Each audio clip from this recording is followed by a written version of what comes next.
Welcome back to the John Fourcade Show. It's the happy hour, all chains, right here, Veterans Express line. $19.95 plus tax, Monday through Friday, 1 to 4 p.m. Vets Express, happy hour, all chains, $19.95 plus tax, Monday through Friday, 1 to 4 p.m. You can't find a better deal than right here at Veterans Ford. We're back here on the John Fourcade Show. We talked a little bit about the lifeblood of the NFL comes through the NFL draft, or the lifeblood to every college team comes through National Signing Day and the recruiting season. And it was a big day, year one for Coach Orgeron and the LSU Tigers. And overall, they missed out at the end on some kids, but Coach O did a real good job right off the bat. Austin Declius, who's on campus now, big left tackle who probably played left guard early on. Grant Delpit, one of the higher rated safeties in the country. Lowell Narcisse, quarterback, left-hander from St. James. Manny Netherly, big tall wide receiver from Crosby, Texas. Jacoby Stevens, #1 ranked safety in the country from Tennessee. Justin Thomas, defensive end from Alabama. And Torrey Carter, the big fullback tight end from the Georgia area. And then we go back to offensive lineman. Seth Stewart, 6'8", 340 pounds from West Virginia. Edward Ingram from DeSoto, Texas. Jontre Kirkland, who I got to see play a lot, quarterback who will play cornerback from Letcher. Miles Brennan from St. Stanislaus out in Mississippi coming in. Aaron Moffitt, the son of Tommy Moffitt, comes in also, defensive end. Edwards Hilaire, running back, the only running back signed by LSU this year. Patrick Queen from Livonia. Now again, he was a running back who Coach O is going to project to outside linebacker with LSU. Cornerback position, they always seem to load up. Kerry Vincent from Port Arthur, Texas. Racing Math, terrific young developmental wideout from Edna Carr. Tyler Taylor, a big pickup for them at a linebacker, the #1 ranked inside linebacker in the country. Jacob Phillips from the Texas area. Neil Farrell. And Coach O was sweating this one out because Florida State was after him hard at the end, ends up picking him up. Sadiq Charles, a big offensive guard from Jackson, Mississippi. And the 4th ranked safety in the country, Todd Harris from Plaquemine, also signing with LSU. The top defensive lineman in the state of Louisiana, and by most people's account, the best player in the state of Louisiana this year, Tyler Shelvin from Notre Dame and out in Crowley, going to LSU. And the big pickup, the pass rusher, Lacavian Chason from Houston, Texas. Now again, that name would almost sound to me like, you're on the bayou, you call it Chason, not Chason, but we'll go with his saying on that. John, I think, for that particular first-year classes, Ed did a good job. I went back and looked. Texas, who was 7th last year in the country, is 32nd this year. California, you don't think about them being a top 30 team. They were 22nd, 30th, 75th in the country after a coaching change. You see that little scenario all kind of holds through, and I'll be honest with you, a month ago, we did an article with the Times-Picayune, Bobby and I, talking to Julie Boudwin. I told her, I thought this class might come apart. There was a lot of talk Lowell Narcisse might go somewhere else, or Miles Brennan might go somewhere else. Ed did a good job, but losing out on those 2 big defensive players late, I think was the real kicker. And what we didn't know is Willie Gay was a solid recruit commitment to them. He pulled out at the last minute to stay home to go to Mississippi State. Overall, I think Coach O and his staff did a pretty good job. Well, 7th in the country is pretty doggone good. I don't care what. And they were 5th last year. What list you look at? If you're in the top 10, you did your job. With all the college football teams they got, along the boards right now, you're in the top 10. You did a phenomenal job. Look, we all know as well as anybody out there, not all these kids will go to LSU and be 5 stars and hit it out of, hit a home run out. A handful is going to make it. Some going to, have their issues. Some might not, live to their potential. But it's not just LSU, Mike. Other schools, even though the 2 guys that you said the LSU lost out on and went somewhere else, there's no guarantee. There's no guarantee that anybody's going to go anywhere and shine and be the greatest guys in the world. Coach Orgeron was at LSU last year. They know all about him. New coaching staffs come in.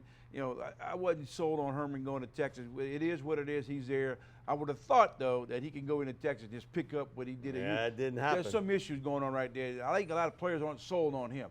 But people are sold on Coach Orgeron for what he's done as a recruiting coordinator, as a guy that can walk into your house and your family, just to have him sit down there and just listen to him for 30, 40 seconds, and you know you fall in love with him and the things he brought to the table. But this is a solid bunch of guys they brought in here.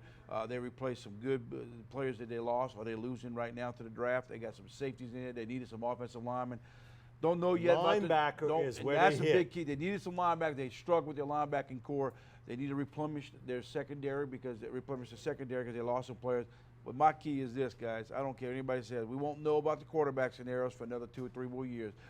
Both these kids are not going to step in there as freshman quarterback and play for LSU. I'd be shocked if I did see that. But with all that being said, this crew will see it in a couple of years, Mike, where it leads to, because you're going to recruit again next season. I think is the defining moment of this recruiting class, what happens at quarterback. Correct. Because, again, you've got to be able to match up with Alabama in the trenches. And I think you've got guys that I think are in that neighborhood. Where Alabama has not excelled is at quarterback picking. I mean, they get a handful of 5-star recruits, but those guys don't normally, other than A.J. McCarron, right, none of those guys are signature quarterbacks, even in the college level, much less the professional level. That's where a Miles Brennan, Lowell Narcisse has to be the difference maker in this recruiting class. Well, there's no doubt. When you go after quarterbacks who are rated, and I'm not a big guy of all these ratings of quarterbacks because they try to break them in different categories, a dual threat or a running quarterback or a pro-style quarterback, whatever it may be. If you're a quarterback and play football, you're a quarterback. I don't care. A lot of these guys can run. I mean, let's be honest. The kid from I saw the kid go for Alabama. I told you about. All they showed me was a highlight film of him throwing in shorts. He's a 4.9. He runs a 4.940, and they that great on him. The kid who signed with Hunter, the guy South Carolina, he runs a 4.8. All right, so I'm looking at these guys. I'm like, wait a second, these are all great quarterbacks. You won't know, Mike, until you get in there and you play. You know, you can't do Look it at by that shorts. 40-yard dash Tom Brady ran. Yeah, that's what I'm saying. But my whole take is this: it's great to have these guys and these stats that go to these different people, and people push for these quarterbacks. They do this and that, depending on one. I know one quarterback was 56 and 2 from a standpoint of touchdowns, the interception ratio, won a state championship, never got a Division I offer. He's 6 foot 230. People want to know why. We got to wait in 2 years, because if you think Miles can go in there at 180 pounds, soaking wet, it ain't going to happen. The other kid's coming off knee surgeries. We don't know if he can even be at 100%. They need to get through this first year with Ogeron, the head coach, Canada as the offense coordinator, and let's go and see what happens then. You got enough quarterbacks on your roster. You brought them in, and you're stuck with them, so let's see what happens with these quarterbacks. But, Mike, they better make sure they got guys to protect them, you have a good running game, and you got good receiving core, because it ain't just all about the quarterback. With this team here, they got some solid players at all these positions, you know, that can help them. They're going to be a running game. They're going to be a good running team. But they got to throw the football. That's why I like Danny Etling coming back. The big red elephant in the room has been the fact Nick Saban being able to cross that border and grab 5 or 6 kids from this state. I think he saw a little bit of kind of blood in the water recruiting-wise, because there's a kind of connection with that recruit and the head coach. Ed was the recruiting coordinator, wasn't necessarily the coach. And I know Clay Helton brought it up. In 2015, USC was either 1 or 2 in recruiting. They battled Alabama for the top spot in that year. Last year, they felt the 20th with Helton. This year, look what happened. They right back into that top 5 or 6. And so when I look at it, other teams ran into California and snatched players away. Ed's got to be able to build that levy and keep those players in state. But that means one thing. You got to beat them on the field. Right. You got to convince them that you can play for a national championship, just like when Nick sits in that room and says, okay, you go to LSU, you're playing for a spot to be the SEC West champ.